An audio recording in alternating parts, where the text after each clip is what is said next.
안녕하세요, 여러분. 저는 올해 63세 정미숙입니다. 서울 관악구의 오래된 연립주택 3층, 볕이 잘 들지 않는 낡은 집이지만 이곳은 저에게 유일한 안식처입니다. 창가에 앉아 고요한 햇살을 바라보다 보면 문득문득 지나온 인생이 파노라마처럼 스쳐 지나가곤 합니다. 남편은 10여 년 전 간암 투병 끝에 세상을 떠났고 하나밖에 없는 외아들은 해외에서 가정을 이루고 있습니다. 바쁜 와중에도 가끔 안부 전화를 걸어오지만 아무래도 마음이 멀어지는 건 어쩔 수 없더군요. 그럴 땐 엄마 잘 지내? 라는 말 한마디에 목이 메이곤 합니다. 저는 30년 넘게 다녔던 식품회사에서 고객센터 상담 일을 했습니다.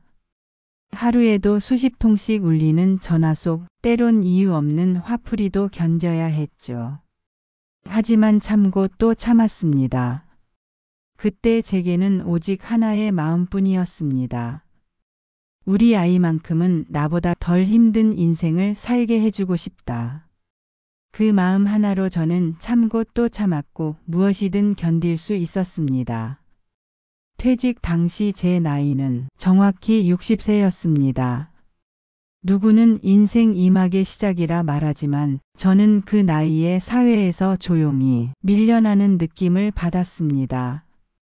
괜찮은 척했지만 마음 한켠엔 외로움이 파도처럼 밀려왔지요.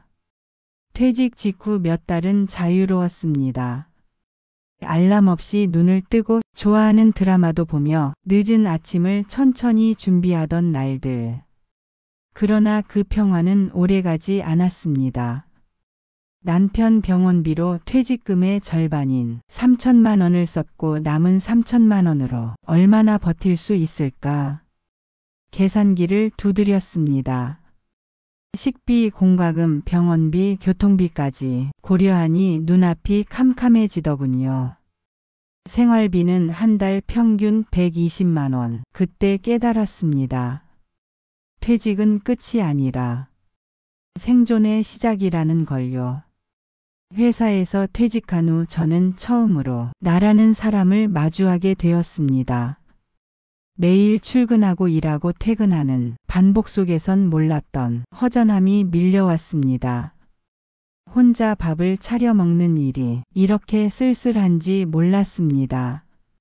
밥상을 차려놓고도 젓가락질이 안 되고 TV 소리만 방 안에 울리던 날들이 이어지자 나는 이제 어디에 속한 사람도 아니구나 하는 생각이 문득 들었습니다. 명함도 없고 불러주는 이름도 사라지니 세상에서 점점 지워지는 기분이 들었죠. 그 허무함 속에서 저는 많이도 울었습니다. 그리고 어느 새벽날 기도하듯 속삭였습니다. 이대로 주저앉으면 안 돼. 다시 살아야지. 그때부터였습니다.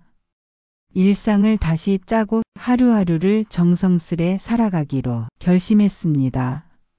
하지만 퇴직 후 몇 달 지나지 않아 무릎이 시큰거리기 시작했습니다. 처음엔 대수롭지 않게 넘겼지만 병원에서 받은 진단은 퇴행성 관절염 초기. 물리치료비 12만 원, 약값 6만 원, 정기검진 비용 5만 원. 한 달 의료비가 23만 원 가까이 나가는데 이 작은 지출이 제게는 큰 부담이었습니다. 그보다 더 힘들었던 건 이 아픔을 누구에게도 말하지 못한다는 사실이었습니다. 아들에게는 괜히 걱정 끼칠까 말도 못했습니다.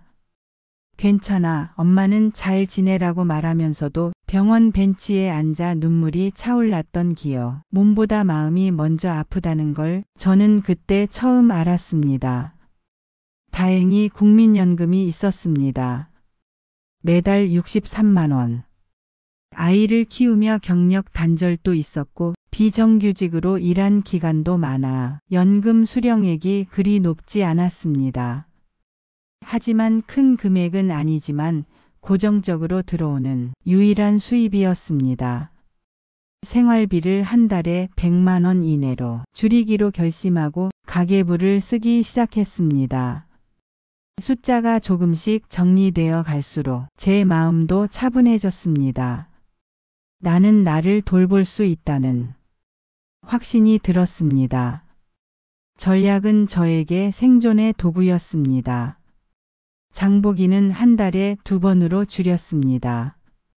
채소와 고기는 마트 마감 시간에 들러 할인받아 사고 생필품은 1+1 행사만 고집했습니다. 커피도 외출 대신 집에서 직접 내려 마십니다. 처음엔 이런 생활이 서글펐지만 점점 뿌듯해졌습니다. 내가 이만큼 해낼 수 있다는 자부심은 어떤 고급 외식보다 더 값졌습니다. 또한 10평대의 좁은 집이지만 정리를 시작하니 마음이 넓어졌습니다. 옷은 계절별로 10벌만 남기고 나머지는 정리하거나 기부했습니다. 자주 쓰는 물건은 손 닿는 곳에, 덜 쓰는 물건은 박스에 넣어 침대 밑에 보관했습니다. 방 한쪽은 저만의 공간으로 꾸몄습니다. 책상 하나, 조명 하나, 그리고 일기장 하나. 거기서 저는 하루를 돌아보고 내일을 계획합니다. 그 시간만큼은 세상과 연결되어 있다는 기분이 듭니다. 전기세 3만 원, 수도세 1만 2천 원, 월 평균 가스비는 4만 원 선에서 관리하고 있습니다. 비결은 습관이었습니다. 형광등은 LED로 바꾸고 보일러는 예약 기능을 활용하고 안 쓰는 방의 난방은 꺼두었습니다. 세탁은 일주일에 한 번, 물도 절수 샤워기로 아꼈습니다. 작은 전략이 쌓여 고지서를 받을 때마다 저의 노력을 알아주듯이 뿌듯한 기분이 들었습니다.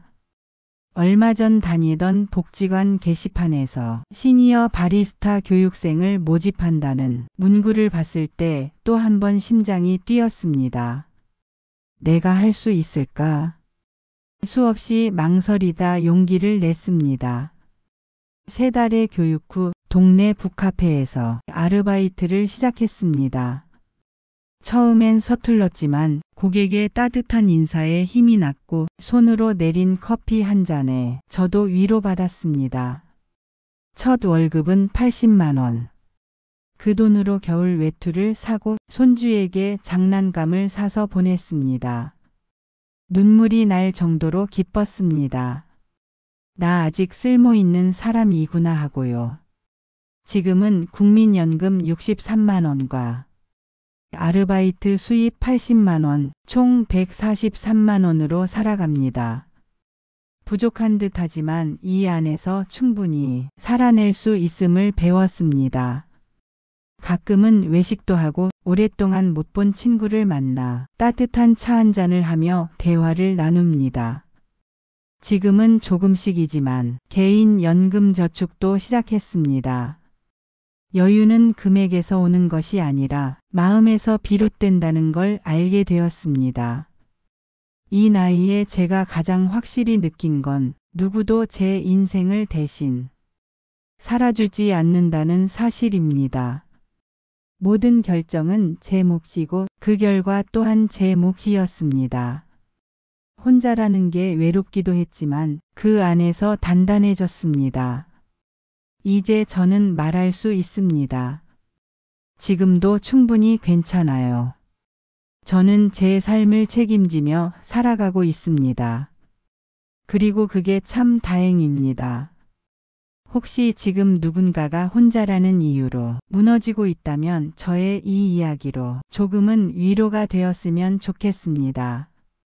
지금도 어딘가에서 조용히 버티고 계신 모든 분들께 이 말 한마디를 꼭 전하고 싶습니다.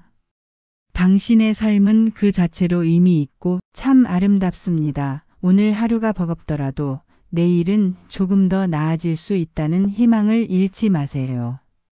우리는 모두 각자의 방식으로 잘 버티고 잘 살아가고 있으니까요.